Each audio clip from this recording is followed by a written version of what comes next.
So I want to thank you all for being here, and I'm really grateful to have this space with you. I feel like, especially now, I'm just grateful for spaces of sort of family and spaces where we can gather together. I'm going to try share screen again. Sorry. Um,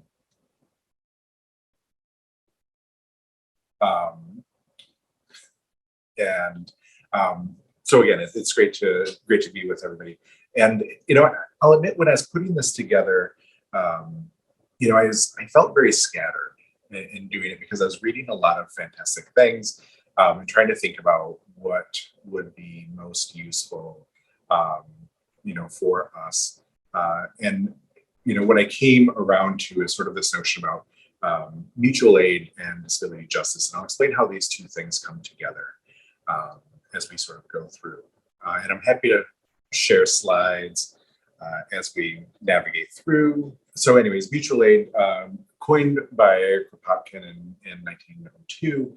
And it's largely sort of an anarchist notion at this point, right, where it's figured out how to give each other what people need without permission from the state. There's obviously some wonderful examples of this through the Black Panther Party, the Young Lords, sort of in both of these groups where they were able to provide food, clothing, education, safety to their community members. And I'm going to go through a few other examples of that as we move through, particularly sort of in sort of queer spaces and more intersectional spaces. And you may also hear me sort of slip in and out of different languages of whether it is mutual aid or care webs or communities of care. I think these are all sort of languages or words that are used to mean the same thing. And so there's, don't be confused when I go through that. And I'll note that mutual aid is distinct from charity, right? Charity is very much somebody giving something else to someone that, usually somebody who is wealthy giving to somebody who is less wealthy. We see this a lot in sort of the traditional nonprofit industrial complex or through funders. There's a fantastic book called The Revolution Will Not Be Funded that really talks about the problems with this sort of charity model, where oftentimes you have donors who are very wealthy, who have their own agenda and who are trying to escape being taxed, giving a lot of money to organizations that will perhaps further their legacy and further their agenda. So you might have people who want to give a lot of money to abstinence-only sex education, for example, and one that's sort of out of step with what we know from a bunch of research. But it's their money, and so if an organization wants that money, and organizations often need money, they may have to compromise their values. So mutual aid, on the other hand, really is how do we collectively, sort of from the ground up, help each other. And I think one of the things that's tough in this setting is also, it's easy to, I think, to give help to somebody else, but it is much harder to be vulnerable and to ask for help yourself, and to sort of be vocal and sort of ask unapologetically for what you need. And so I think that is one of the real challenges with sort of people who want to engage in mutual aid. And I will say that once you get past that, once you get to a spot where you feel like you can do that, there's a great benefit to being able to get there. Oh, yeah, I think that we have screen share now. Oh, all right.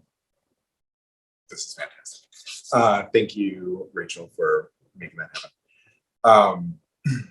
And the other thing that I want to note here is sort of this notion of mutual aid being based in care and action rather than sort of a symbolic involvement. And there's some great examples of this, right? So like you think about last summer in the summer of social justice movements and Black Lives Matter and Antifa, you saw, unfortunately mass arrests, but what you also saw was jail support organizing. So people who would gather outside of the jails and outside of police stations with food and water and cell phone chargers and bus passes to make sure that once people did get released, that they had things that they needed in order to, get food, let people know that they were okay, get home. And so just incredibly helpful space there and very much active. Or like Oakland Power, and for those of you who know, Oakland has just such a great tradition of mutual aid and community support and care webs. And for Oakland Power, one of the things that they noted and organized around was, if somebody in their communities had a medical event, needed an ambulance or whatnot, oftentimes with ambulances come police cars, and that seems like a sort of a violent visitor to communities. And so what they did is that they created a few different kinds of response teams, right? They had a mental health response team, or they have a mental health response team that will respond to people who are having a mental health crisis. They also created sort of a medic unit. So if somebody was overdosing, this medic team could show up. This community medic team could show up with naloxone and Narcan to reverse the overdose, or training people how to pack bullet wounds in case somebody got shot, or figuring out, diabetic care, things like this. So really just great examples. And street medics have been around for a really long time. And so that's sort of another example. And sort of all of these things are aid-based in care and action rather than like a symbolic involvement. And I don't mean to I'm not trying to shit on people because I do it too, who like or share social media posts about something, but it's a matter of sort of being a bit more involved in terms of care and action. And I should note, now that we're sort of rolling and I'm less distracted, I'm happy to take any questions. I think we're going to save them at the end, just because I'm not very good at sort of monitoring the chat. So I'm happy to sort of look at it there. And I think in here is sort of a host of assumptions too. And I have a citation at the bottom there, Dean Spade's work, Mutual Aid Building Solidarity During This Crisis of the Next. This really was, one of the works that came out on mutual aid during the pandemic. And I think what you saw a lot of during the pandemic, and you see it during crises in general, are thinking about how communities come together and show up for each other. And so there's some resources that I'll share at the end of this too, that's sort of like, how do you build neighborhood pods? So some of that language may feel very COVID-like. But some key assumptions around here is that social change comes from organizing people rather than governments, corporations, so forth, right? Because oftentimes governments and corporations are very much committed to status quo. So they have an incentive to not change. And I think we sort of know this just from history, right? That people create the change and power. This second one, that local collective projects with local knowledge are better at responding to most challenges in their communities. I think a really great example of this came from the work that I did with my team at Chicago Gun Violence Research Collaborative. What we did is that we wanted to disrupt sort of this traditional colonialist university community research notions about the researcher goes into the community. They sort of take the the information that they want so that they can publish a paper. They leave the community. The community is, maybe they got some pizza for a few meetings, but by and large, the community is left without any real benefit from this work. And I think one of the things that we did is engaging the community in listening sessions. We asked people, what is research? And through that, we co-created a notion of research activism. And so, that is largely thinking about and acknowledging that the community knows, they know the issues, they know the solutions, and they know the best approaches, but they may not have access to ways to do an evaluation, ways to write grants, ways to get in touch with media. And so a lot of our work was showing up and saying, what do you need? How can we help? You tell us what to do, and we'll make it happen. And so showing up in that way and showing up in a more transparent way in both terms of funding and, sort of sharing the goals. And honestly, there were a lot of times that I showed up to community meetings where what I did was I looked after kids so that their parents could be fully engaged in sort of in the process of priority setting. And, so again, I think it's keeping that power local, providing training to the community so that they have more self-efficacy and more control over things, and really sort of like decentralizing a lot of knowledge. And sort of lastly, this notion about most effective should be central. You'll see this throughout this presentation. I'm thinking about Jim Charlton, who is a disabled man who wrote the book Nothing About Us Without Us, which is a very common refrain among minority movements of noting, right, don't make decisions about people with disabilities, about queer folk, about trans folk without their inclusion. And especially in the United States, we've got a really wonderful, rich history of doing just that and having it be awful. So that's sort of that other assumption. And so now I want to move into just a few examples of, I think, really good queer and trans mutual aid projects. And I think what's nice about this too, as we're thinking sort of about LGBTQ history, that, this is part of our legacy. And again, some of you may already know about these, and some of you may know more about these organizations than I do. That's wonderful. I'm hoping to sort of learn from you as much as perhaps what you can learn from me today. Right, so we have the Star House, the Street Transvestite Action Revolutionaries, formed in 1970, obviously by Sylvia Rivera and Marsha P. Johnson. Some really fantastic interviews and everything that you can explore. I think what's really powerful is that it was the first organization to provide shelter for trans and gay youth. It was the first Black and Brown led LGBTQI or LGBTQIA plus organization, providing shelter, food, clothing. A lot of this was either provided by folks, stealing food or through sex work to pay the rent and pay for things, but was a very powerful organization while it lasted in terms of impact. It went away shortly after around 1973, but it has, been attempts to sort of revive it and move it forward into the future. Another organization is the Shakti Project.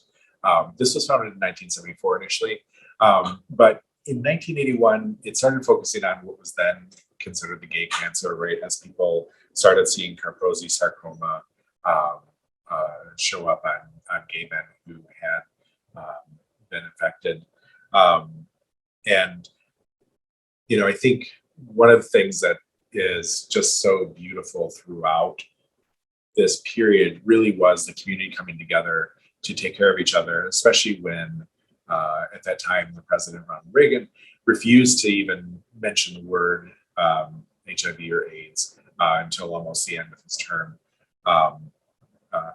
So just really a horrible time. And as,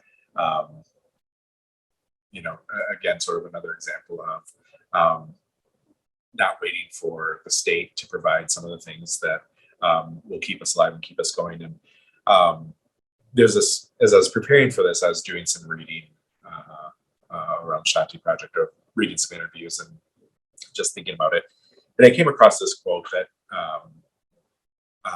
that honestly made me cry, because it was just so sweet and just so powerful. And the quote is that when they come together for emotional support, that oftentimes we form a tight circle and hug each other for several minutes. Sometimes we cry, and it's really the high point of my week. And why this is so powerful, and I may be older than most here, but during that time, nobody would touch somebody with HIV/AIDS. Hardly anybody would, I should say. Medical providers would reject providing care, and so just the sheer ability to be touched and to touch somebody else was a pleasure right that was not afforded to a lot of folks. And so being in the spot where you can be hugged and you can be close and you can feel that connection was incredibly powerful. And I think that this is part of what you get with mutual aid and care web places, is a notion of dignity, right? The dignity of the people, right? Of sort of, seeing people for who they are and valuing them for who they are, and for just who they are. Another organization that I really want to highlight is Black and Pink.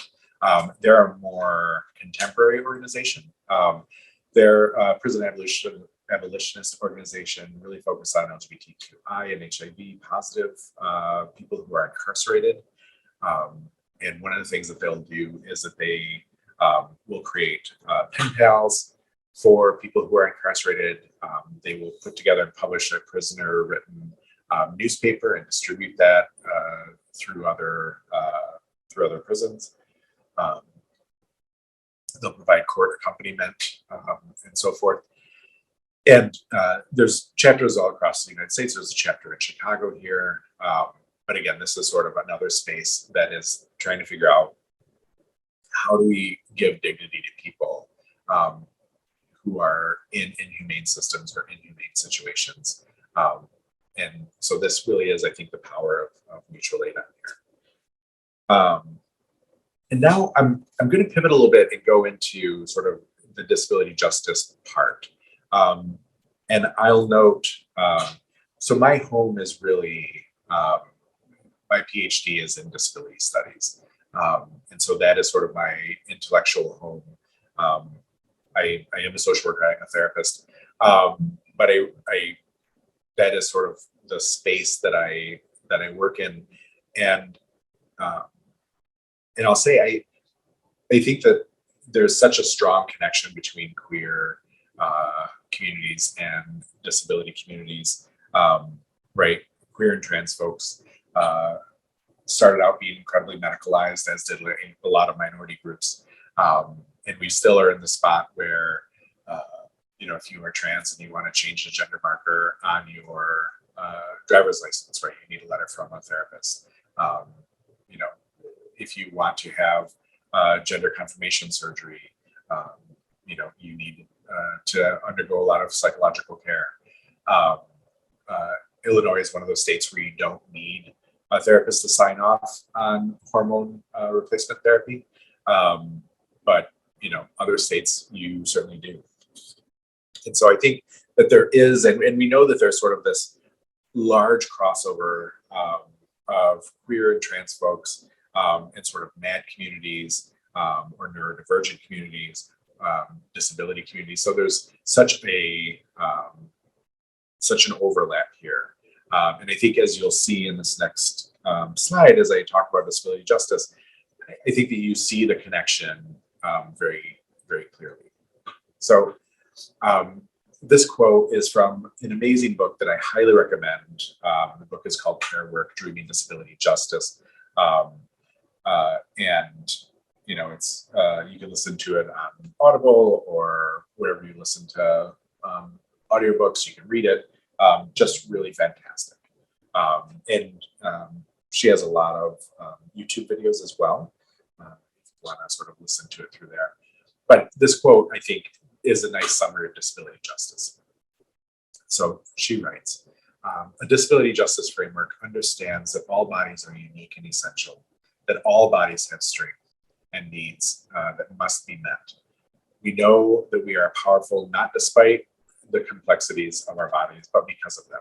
Disability justice holds a vision born out of a collective struggle, drawing upon legacies of cultural and spiritual resistance within 1,000 underground paths, igniting small, persistent fires of rebellion in everyday life. And so I really want to hold up these notions of all bodies are unique and essential, and all bodies have strengths and needs that must be met. And again, I think that this is a spot where there is such strong connection between and across social movements. And I want to give credit where credit is due.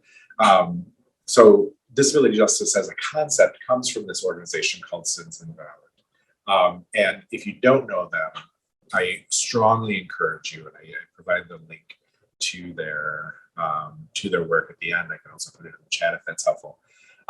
Just a beautiful disability arts community. This is from one of the performances. You can see the dancer in yellow on the right is sort of flying above all these prosthetic limbs and is being supported by this dancer on the left. And again, they have a lot of performances that are up that you can view. Really amazing folks. I've known a lot of their performers and talked with a lot of their performers. And, you know, if you ever get a chance to see them live, you know, at some point when we can do live things again, strongly recommend. And in their development of disability justice, they put forth these sort of 10 principles, right? And again, these 10 principles, I think, overlap so strongly with mutual aid movements, right? And this first one is intersectionality. I know that this group knows a lot about that, but I was reminded the other day in thinking about Eric Garner, who had been murdered on Staten Island, that the defense, the initial defense from the police officer was that Eric Garner was, you know, a fat man and was going to die anyway, so he couldn't have killed, the cop couldn't have killed Eric Garner, right? And it's sort of this intersection of, you know, the scary black man who I had to defend myself against, but the, you know, fat man who was going to die anyway, so I can't be culpable. And so it's the ways that sort of this intersectionality plays out, and again, sort of the overlaps and the uniqueness, and I think why this sort of intersectionality piece is so important. The second principle about sort of leadership by those most impacted. This, again, we sort of saw earlier in the presentation, a notion of an anti-capitalist politic.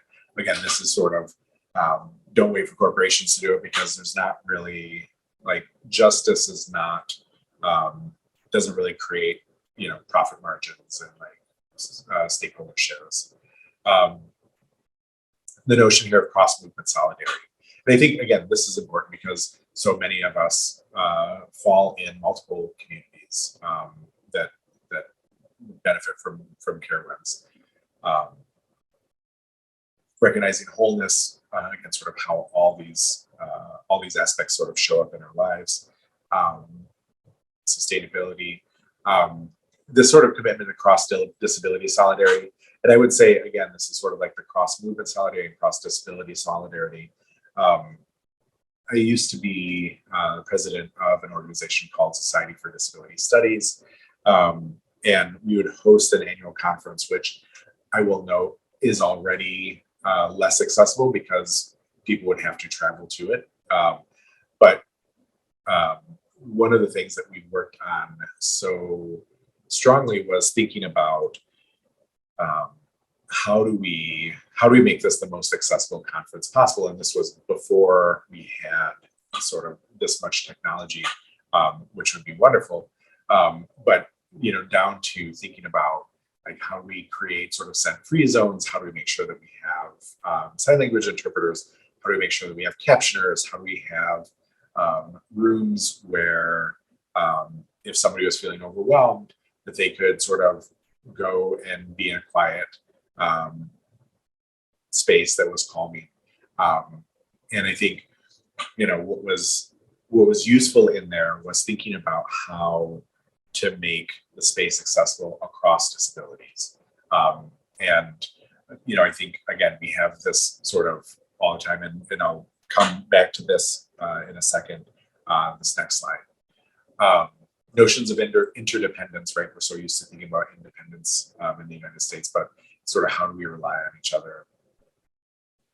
Collective access and collective liberation, certainly they go together, but access very much here might be thinking about, as we talked about leadership by those most impacted. I've certainly seen organizations that want to have broad access and broad buy-in from various groups, but if a space is not accessible and you're voting on things with a majority, it's easy to then have people become disenfranchised and voted out. And so if you've got 4 people with mobility impairments who are trying to access a space and it becomes a value that's not owned by the group, those people are then disenfranchised and they go away and they don't participate anymore. And so it's easy to sort of drift away from your goals without sort of that notion about how to make space accessible for the most people, for as many people as possible. I'm going to go to this next slide and sort of like a notion about what do care webs look like in real life. And some of these, I think you may have experienced during COVID. So shopping things, like whether it's ride shares, I've certainly seen a lot of folks who, if you have to run to the store, seeing if anybody else needs to go with you, or if going to a store creates too much anxiety for you, is it possible to have somebody pick items up for you, or how will that may look? Medical things. So this buddy system. I think this is so important. And I had worked with some DePaul alums to create an organization called Red Remedy that focused a lot on one, how do we sort of centralize knowledge about healthcare providers who are treating queer and trans folks, so that we know who the best doctors are, who the most compassionate doctors were, who are the ones who are going to give a bad experience. And part of that too was having sort of a buddy system. So if somebody who is trans needed to go to their general provider, having somebody with them to help support and sort of be there, because we know there's plenty of research that says if somebody who is trans has a bad healthcare experience, then they're less likely to reach out for care moving forward. And similarly, we have issues like this in disability communities too, right? Where there's so many stories of people with uteruses who go to a healthcare provider, and because somebody is using a wheelchair, may not get pap smears or mammograms if needed, because there's sort of a notion of, oh, you have a disability, and either you're not having sex or don't need to worry about this, or we don't have the equipment to do it because we don't have an accessible table. Things have changed certainly, but I think these sort of medical buddy systems can be really helpful. And I don't know about about the rest of you, but I think sometimes just going to a doctor can raise a lot of anxiety. And so you might need somebody to go with you just to sort of help you stay centered or grounded, or you might need somebody to drop you off or pick you up. Food is obviously a big way that care webs operate, whether it is sort of like meal trains, when somebody, perhaps they've lost somebody, or childbirth. Oftentimes people will organize around like, how do we make sure that people are getting fed and staying fed. Financial assistance. Sometimes care webs look like financial assistance. I think I've seen countless GoFundMe's for top surgery, or GoFundMe's for this, that, or the other thing. So sometimes it really is like, I need money to buy my medication, or I need money to have this operation. Care packages are really great. Again, this can be sort of any number of ways that gets put forth. Accessibility is a way to show up for care reps, right? Like, whether it is, this could look like going into a restaurant with a friend who is fat, and I say this as a fat person, and perhaps saying like, where would you like to sit, or making sure that the seating is appropriate, right? Because a lot of fat people will say, we'll talk about sort of bruises that they get in sitting in seats that aren't comfortable, and it's awkward. It's no way to enjoy a meal. But also perhaps, the accessibility of the space, accessibility of financial, right? So sometimes people will pick very expensive restaurants, and other people are trying to stay on a budget, and what that looks like. Care reps can look like mental health trees, right? Who do you call when you're feeling like you're spiraling, feeling like you're depressed, feeling like you are really struggling? So there's aspects like that. Bystander intervention.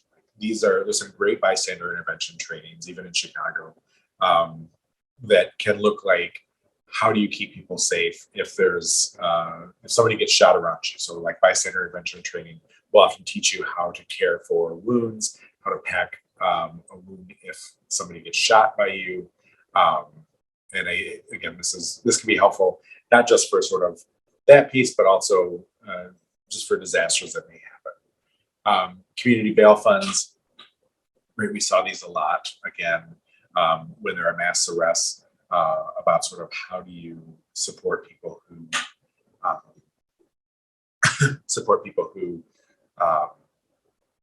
have been arrested and need to get bailed out.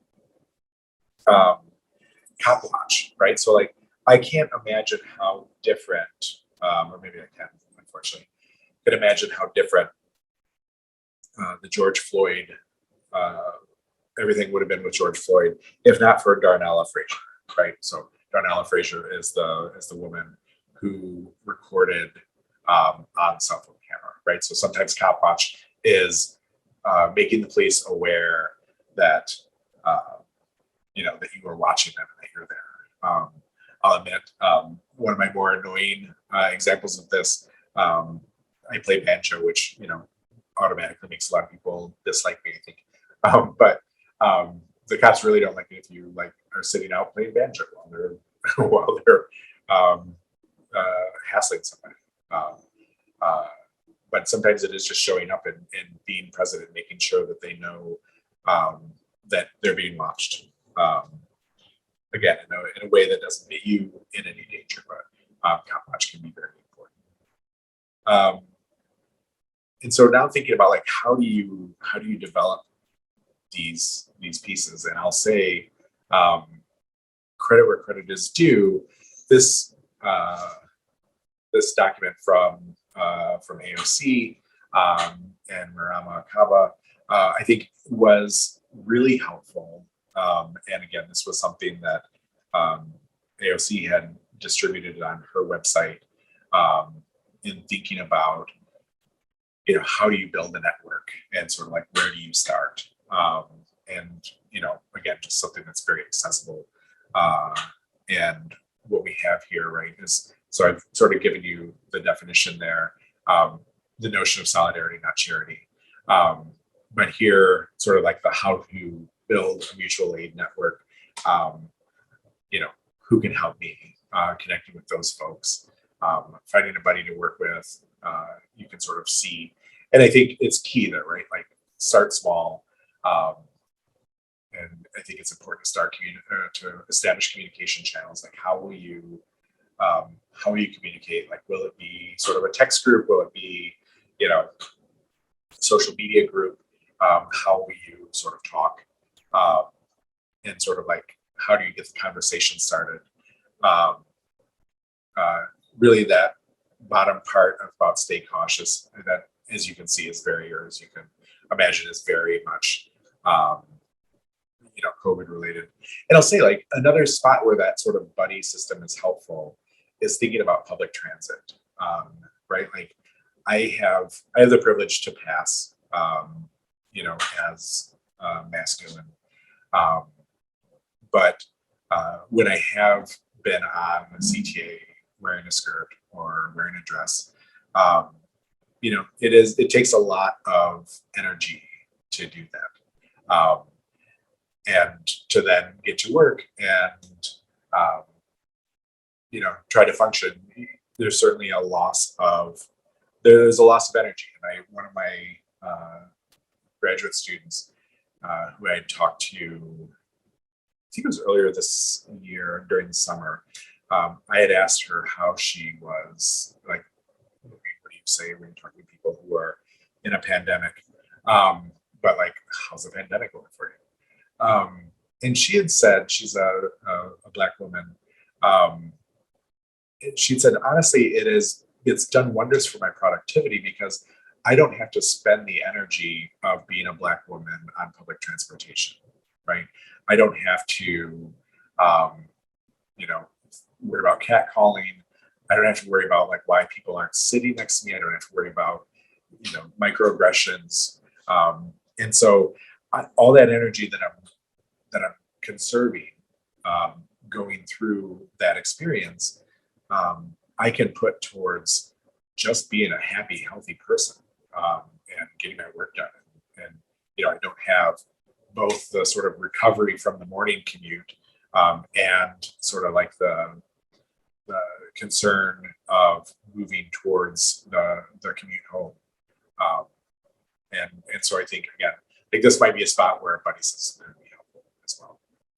Sorry for going back on that. And I'll note this sort of last slide. These are just some resources.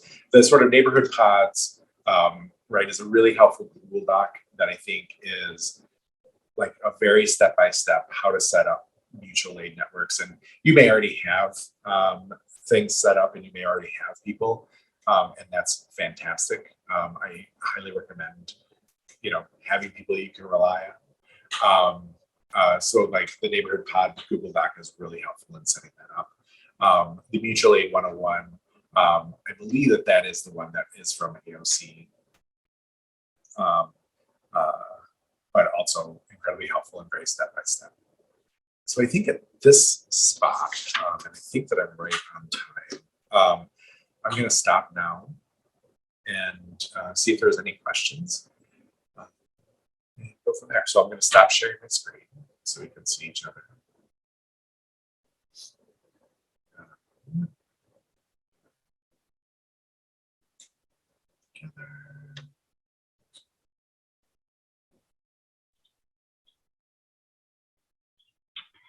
Looks like we have a couple of questions. The first one, it is a little long, so let me read it out to you. It is from Tanya, who uses she, her pronouns. Do you know if there are legal challenges in the U.S. with care webs? Do grassroots community organized care webs for food distribution, medical care, mental health, etc., get targeted for shutdown by not having certification or credentials? What are the best ways of maintaining care webs without nonprofit status or legal approval? Yes, that's all excellent questions. And, can you hear me okay? It seems like my AirPods are like, no, I don't want to connect right now. Again, great question. There certainly are spaces where you will get busted for providing food if you don't have like like a license to distribute food. I haven't necessarily seen that, I think, like outside of jails for that work. So that's one thing. Sorry, I'm distracted a little bit on why my ears aren't working.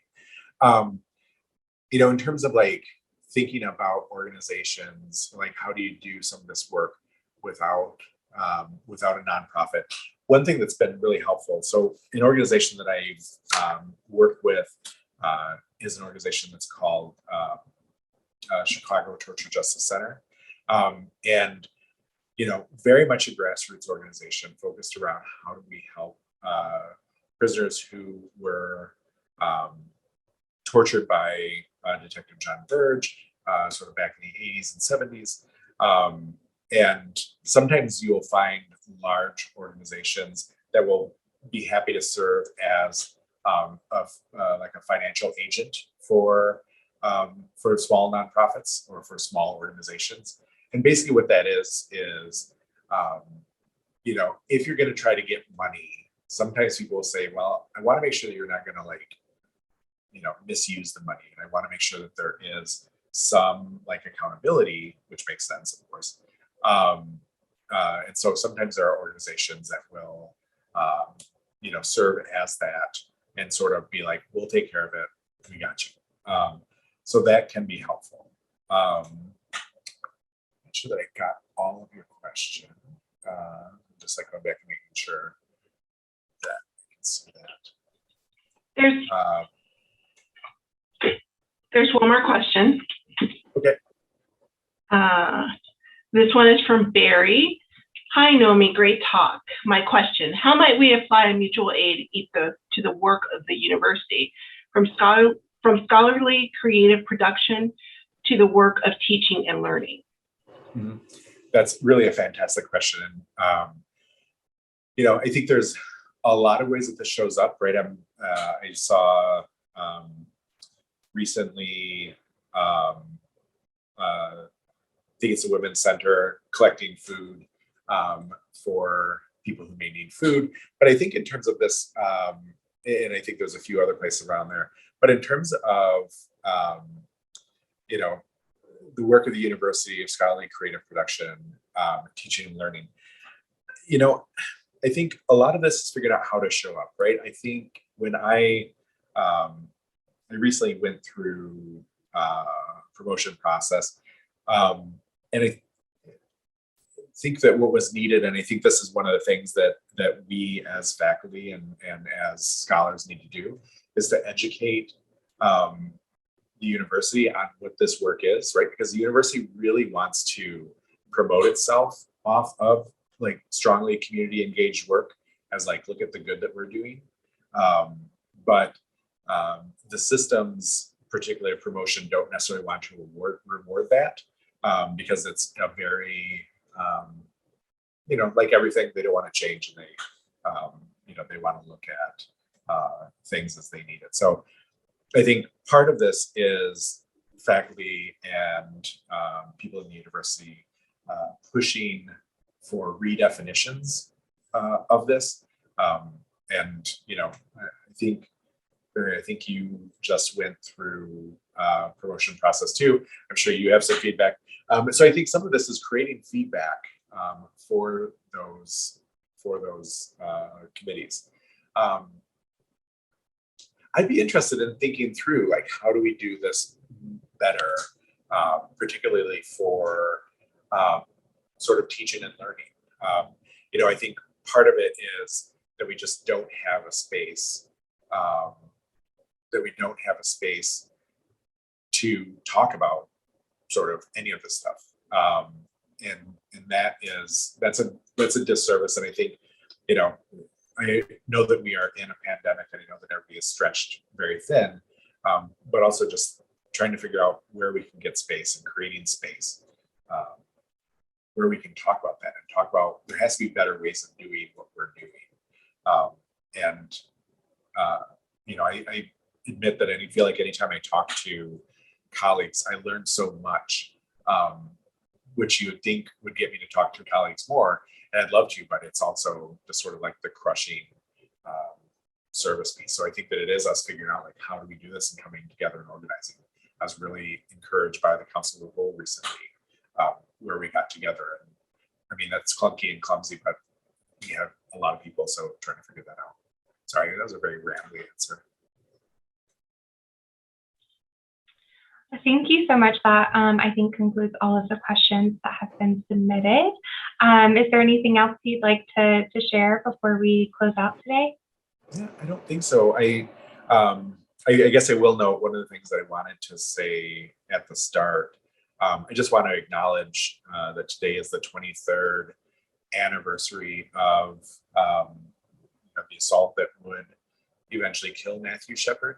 And that was in 1998. And I know that for a lot of us, I think that galvanized a lot of energy towards pushing for gay rights. And I know that, Matthew Shepard was a very accessible person to come around to support and to sort of galvanize with, and that there are so many other people we don't acknowledge. But I was just remembering Matthew Shepard when I woke up this morning, and sort of just wanted to share that. Well, thank you so much for your presentation. And thank you to all of our community members that attended today's event. Highly encourage you to go to the alumni website to see some other events that we have coming up and join us for those as well. And thank you so much to Nomi and the LGBTQ Studies Department for partnering with us on today's event. Thank you all. Have a great day.